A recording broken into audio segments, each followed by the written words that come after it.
Siapakah Dajjal?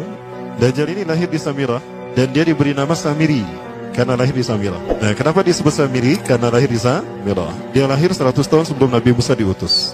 Dan Allah Subhanahu wa taala memberikan kelebihan kepadanya. Pertama, dia diberikan umur panjang.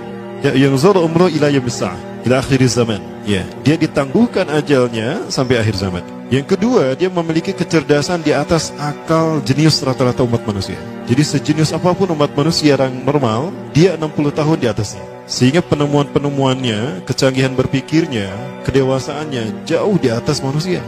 Rata-rata manusia normal. Yang ketiga, dia memiliki kemampuan sihir yang luar biasa. Apapun sihir yang selama ini kita saksikan, tidak ada yang mampu mengalahkan sihir dia. Sehingga saking luar biasa sihir yang dia miliki, seolah-olah orang mengenalnya selevel dengan Tuhan. Karena apapun yang semestinya menjadi perbuatan Tuhan, Dajjal bisa melakukannya. Ini adalah saking hebatnya sihir Dajjal. Nah, nasab kelahirannya adalah nasab yang aneh para Allah. Dia lahir dari termasuk Bani Israel. Bani Israel ini keturunan Nabi Yakub. Yakub itu gelarnya Israel. Keturunannya disebut Bani Israel. Dari Yehuda. Yehuda ini adalah anak laki-laki dari istri pertama Nabi Yakub alaihissalam. Nabi Yakub istrinya 4. Yang pertama bernama Ya'la. Dari Ya'la ini melahirkan 6 orang. Salah satunya bernama Yehuda dan Lewi. Lewi melahirkan Nabi Musa alaihissalam. Yehuda melahirkan bangsa yang kita kenal Yahudi. Salah satunya Yehuda ini melahirkan generasi yang pada akhirnya melahirkan Samiri. Ya, kalau Rahil istri yang kedua, dan ini istri yang paling dicintai oleh Nabi Yakub, melahirkan 2 anak, Bunyamin dan Nabi Yusuf. Nabi Yusuf dan Bunyamin. Yang lainnya juga sama melahirkan 2 anak. Kahit dari Ya'la melahirkan 2 anak, Dam dan Naftali. Ya. Anak tertua dari Nabi Yakub dari istri pertama bernama Raubin. Nah, dari Yehuda inilah lahir Samiri. Nah, ayah dan ibunya, kakek dan nenek Samiri ini adalah para penyembah berhala. Karena Samirah saat itu terkenal penyembah berhala. Ayahnya ini lahir dari proses perzinahan adik dan kakak, incest. Adik dan kakak berzina, lahir ayahnya. Adik dan kakak berzina, lahir ibunya. Jadi ayah dan ibunya ini lahir dari proses yang haram. Dan ketika ibunya menstruasi, disetubuhi sama ayahnya. Jadi itu, peluangnya dari 2000 persetubuhan dalam keadaan menstruasi, 1 bisa jadi. Karena menurut penelitian medis juga, bahwa darah kotor tidak menghalangi terjadinya fertilisasi, tidak menghalangi terjadinya reproduksi manusia. Jadi tetap pembuahan ovum oleh sperma bisa terjadi walaupun ada dalam medium darah kotor, menstruasi. Nah, ketika itulah hamil dan lahirlah Samiri. Rasulullah SAW menyebutkan dalam Musnad Imam Ahmad, ayah dan ibu Dajjal ini melewati perkawinannya selama 30 tahun tanpa melahirkan seorang anak pun. Dan di tahun ke-30 pernikahannya melahirkan Dajjal, melahirkan Samiri. Kelahirannya ini akan menjadi petaka bagi kedua orang tuanya. Dia adalah orang yang paling sedikit manfaatnya dan paling banyak keburukannya bagi manusia, terutama bagi kedua orang tuanya. Bahkan ketika dia lahir, alam semesta menolak kelahirannya. Dordar gelap, hujan badai, petir, itu terjadi di malam di mana Samiri dilahirkan. Seolah-olah alam menolak kehadirannya. Nah, sejak lahir sampai usia 5 tahun dia tidak netek sama ibunya. Kebayang, 5 tahun air susu ASI tidak ditetekkan. Itu yang menyebabkan terjadinya kanker payudara. Maka ibunya pun meninggal gara-gara kanker payudara ini. Nah, ibunya meninggal gara-gara itu. Terbukti apa yang disampaikan Rasulullah. Kelahirannya menjadi petaka bagi kedua orang tuanya. Begitu pula ayahnya, maka ayahnya menjadi single parent. Nah, kemudian di tahun yang kelima, sejak lahir sampai 5 tahun, kenapa dia menetek pada ibunya? Karena kerjanya tidur melulu. Disebut mati, dia bernapas dan cuma berdetak. Disebut hidup, dia tidak bergerak. Antara hidup dan mati, la yamutu wa la yahya. Nah, maka di usia ke-5 tahun, nah ini terjadi peristiwa yang menarik. Apa itu? Samiri bangun dari tidurnya di tengah malam dan tidak ada orang yang menyadari Samiri bangun. Dia merangkak dan pindah ke berhala yang terbesar. Nah, dia pindah ke pangkuan berhala terbesar, tidur di sana. Dan ternyata ketika berada di berhala terbesar tadi, ya buang air kecil dan buang air besar. Besoknya itu adalah hari pemujaan kepada dewa-dewa mereka, bangsa Samirah. Apa yang terjadi? Ketika terjadi ritual pemujaan tadi, maka sang raja yang dipertuhankan oleh kaumnya mencium sesuatu yang tidak enak. Bapaknya Samiri ini adalah tokoh agama paganisnya. Pas dilihat, kaget sang raja. Ternyata itu pesing berasal dari pantatnya si Samiri yang ada di pangkuan berhala terbesar. Marah murka tuh sang raja. Itu anak kamu, kenapa ada di situ? Kurang ajar kamu yang telah menghina Tuhan kita. Kenapa kamu pindahkan anak kamu ke situ? Oh tidak Tuhan, saya tidak memindahkannya. Bagaimana saya bisa menghina Tuhan saya? Lalu siapa yang memindahkannya? Kan dia lumpuh. Nah, sekali lagi, kehadirannya menjadi petaka bagi kedua orang tuanya. Akhirnya raja marah dan ayahnya dipenjara. Selama ayahnya tidak bisa membuktikan penghinaan tadi, maka ayahnya dihukum mati. Pada akhirnya ayahnya pun dihukum mati. Ya, sedikit manfaat bagi kedua orang tuanya. Maka kemudian dia hidup pelihara oleh sang raja. Dan pas di usia dia 5 tahun itu, Allah menimpakan murkanya kepada bangsa Samirah yang sudah kelewat batas, maksiat, dan sudah tidak ada toleransi dari Allah untuk mereka hidup di bumi. Maka Allah perintahkan mereka Jibril menghabisi mereka. Maka bangsa Samirah itu pun diratakan. Si Samiri karena masih balita, ya Allah selamatkan dia lewat malaikat Jibril. Diselamatkan dia dan ditempatkan di pulau entah berantah. Ada yang menyebutkan pulau ini berada di Laut Yaman, dan pulau ini dinamakan Pulau Socotra. Pulau Socotra ini adalah pulau yang berada di ujung Jazirah Arab. Nah, ini Pulau Socotra. Ini pulau tempat di mana Dajjal atau Samiri dibesarkan sejak 5 tahun sampai usia 100 tahun. Ya, dari usia 5 sampai 100 tahun dia tinggal di Pulau Socotra ini. Nah, Pulau Socotra ini adalah pulau yang berada di kawasan Yaman. Pulau yang memiliki banyak keunikan luar biasa. UNESCO sempat ingin menjadikannya keajaiban yang ke-8. Kan ada 7 keajaiban dunia ya. Yang ke-8-nya tadinya ini. Namun karena dia terkait dengan Samiri Dajjal, maka banyak negara yang menentangnya, terutama negara-negara yang menjadi pengikut Dajjal. Maka pada akhirnya pulau ini dirahasiakan. Nah, sebetulnya pulau ini unik kalau kita ingin berekreasi ke sana. Namun karena posisi yang terpencil, jarang orang mengikutinya. Para wisatawan jarang mengunjunginya. Padahal sesuatu unik, termasuk binatang dan penghuninya itu unik-unik. Pohonnya unik. Dunia menyebutnya pulau ini dengan pulau julukan dari pulau alien hingga pulau neraka. Ada juga yang menyebutkan The Jekyll Island. Pulau Jekyll Island itu bahasa barat, kalau bahasa kitanya Pulau Dajjal. Ya, sama dengan Pulau Sedir ya. Itu juga The Jekyll Island. Nah, Pulau Socotra kaya dengan flora dan fauna yang unik hingga saat ini belum ditemukan di tempat lain.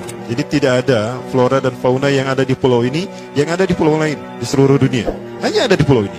Makanya di pulau inilah Allah ciptakan satu binatang yang unik juga, yang disebut dengan jasasa. Jasasa. Binatang jasasa itu artinya mata-mata. Tajassa yatajassu tajassusan wa jasasatan. Artinya pemata-mata, spy. Binatang ini bertumbuh besar. Tahmatun kabirah tughatti jismaha asy-sya'r hatta la nastati' an nufariqa ayna wajhu wa ayna dubru. Tubuhnya besar, dipenuhi dengan bulu, sehingga saking penuhnya bulu kita tidak bisa membedakan mana dubur, mana wajah. Yang menghadap itulah wajah. Baik, karena itu pulau ini pernah dilacalonkan sebagai salah satu dari 7 keajaiban dunia yang baru ya. Nah baik, ini contohnya nih, saya perlihatkan keajaiban dan keunikan. Ini adalah padang pasir di Pulau Socotra.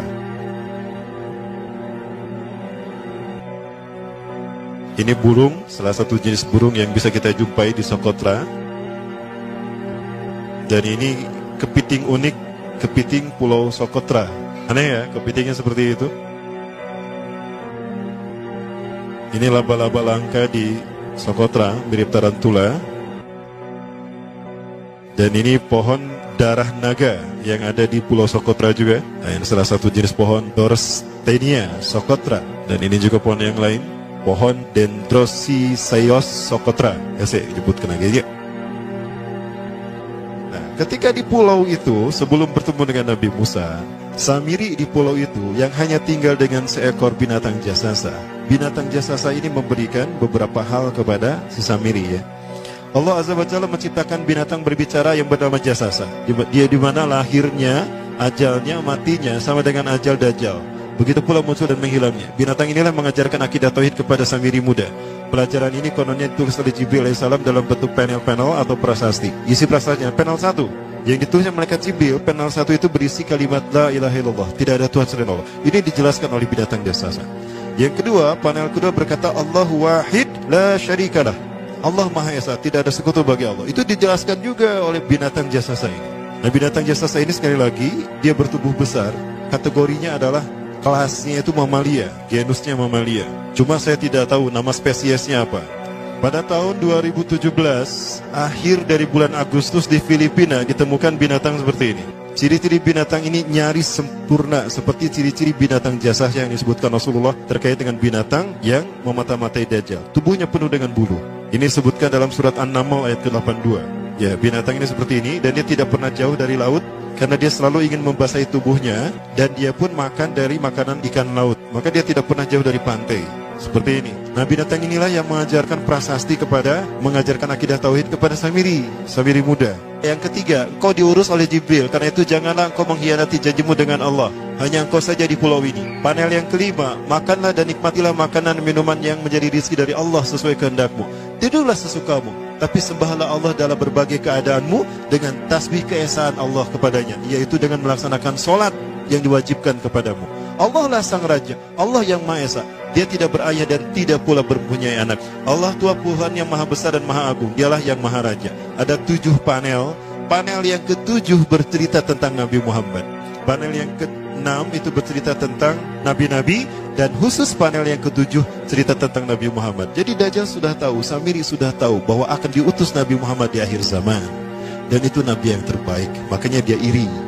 Nah, selesai panel ini disampaikan, maka binatang sejasasa berkata, wahai Samiri, saksikanlah aku telah menunaikan, innani qad fa'altu ma umirtu min rabbi. Demi Allah, saksikan aku sudah menunaikan apa yang diperintahkan padaku, kata binatang jasasa.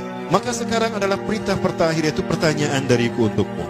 Hal tu'minu billah, apakah kau beriman pada Allah? Wa bima unzila ilaih, dan dari apa yang diturunkan kepada nabi-nabinya, kepada Jibril maksudnya. Famadal jawab ya Samiri, apa jawabanmu ya Samiri? Samiri tidak menjawabnya. Lama ditunggu-tunggu, Samiri tidak menjawabnya, sehingga binatang ini pun pergi dengan menjerit, dengan jeritan yang membuat Samiri ini pekak telinganya. 2 kali lagi datang lagi kembali kepada Samiri dan berkata binatang jasasa, ya Samiri, famadal jawab, hal tu'minu billah, in tu'minu billah fatakunu mu'minan ajaba imanika ila yaumil qiyamah. Jika kau beriman kepada Allah, maka sungguh kau akan menjadi mukmin yang menakjubkan imannya. Inna ajalaka ukhirat ila akhir zaman. Sesungguhnya ajalmu ditangguhkan sampai akhir zaman. Jika kau beriman pada Allah, engkau akan menjadi mukmin yang menakjubkan. Fa in lam tu'min billah, tapi jika kau tidak beriman kepada Allah, wa bima unzila ilaih, dan apapun yang diturunkan pada Jibril, innaka minal mal'unina ila yaumil qiyamah, dan kau terkutuk sampai hari kiamat nanti. Tidak juga dijawab. Pergi lagi binatang jasasa tadi sambil memekikan suara yang pekikan yang keras. Yang ketiga kali yang terakhir dia bertanya kembali. Dan apa jawaban Samiri? Hei jasasa binatang buruk rupa, lihat di pulau ini tidak ada siapapun kecuali engkau dan aku. Dan yakinilah kalau panel ini bukan tentang Allah yang di langit sana, tapi yang disebut Allah itu saya. Hei jasasa, akulah Allah itu. Oh, dia menjerit dengan jeritan yang makin keras, sampai si Samiri pun menutup kedua telinganya. Sejak saat itulah binatang itu pergi dan berkata, innaka dajjal, innaka dajjal, innaka dajjal. Engkau adalah pendusta, engkau adalah pendusta, pendusta sampai hilang suaranya. Di saat itulah Samiri mendapatkan gelar Dajjal. Jadi siapa nama asli Dajjal? Samiri. Dajjal artinya Al-Kazab, pendusta, bukan singkatan dari.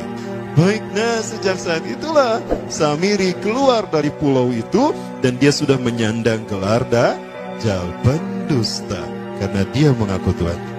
Baik, Iwabillah, jangan salah, Dajjal kecerdasannya mampu melakukan cloning dan mampu melakukan berbagai macam riset dan eksperimen. Hatta eksperimen yang mengilhami film Hook itu Dajjal bisa melakukan.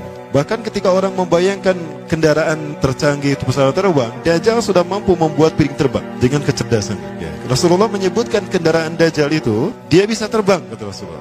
Dan kecepatan terbangnya 5 km per sekon. 1 detik 5 km. Hanya dengan berkedip-kedip dia berkeliling dunia. Ya. Kecepatan ini diambil dari hadis Rasulullah. Berapa kecepatannya Rasulullah ketika dia terbang di muka bumi? Ya, kendaraan yang dia gunakan itu kecepatan terbangnya seperti awan yang ditiup angin, kata Rasulullah. Dan awan rata-rata ditiup angin itu 5 km per sekon. Dan jarak dari satu telinga ke telinganya, artinya setengah diameter atau diameter kepalanya, keledai yang dia gunakan, Rasul menyebutnya keledai, itu arba'una zira, 40 hasta, 27 meter. Diameternya itu 27 meter. Keledai macam apa yang jarak dari satu telinga ke telinganya 27 meter? Kalau bukan piring terbang. Ini bisa 24 meter kan? 27 meter. Bisa tidak? Bisa. Dan kecepatannya pun sama.